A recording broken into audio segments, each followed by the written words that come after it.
கர்த்தர் என் மேய்ப்பராய் இருக்கிறார், நான் தாழ்ச்சடையேன். விசுவாசத்துல வாழ்ந்திருக்கிற தேவ பிள்ளைகளே, இந்த சுற்றி இருக்கிற இந்த ஆட்டு மந்தைய பாருங்க.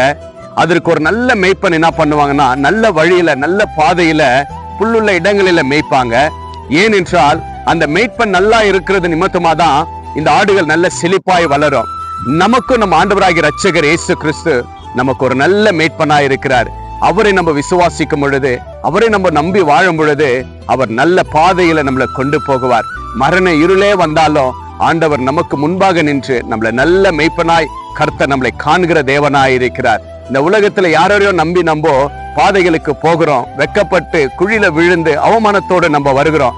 ஆனா இன்று நம்ம ஆண்டவராகிய இரட்சகர் இயேசு கிறிஸ்துவை நம்ம விசுவாசத்தோடு, ஏசப்பா எனக்கு நீங்க நல்ல மேய்ப்பன், ஏசப்பா என்ன நீங்க மேய்ங்க, என் குடும்பத்தை நீங்க பாதுகாத்து கொள்ளுங்க என்று நீங்க விசுவாசத்தோடு ஆண்டவராகிய இரட்சகர் இயேசு கிறிஸ்துவை நீங்கள்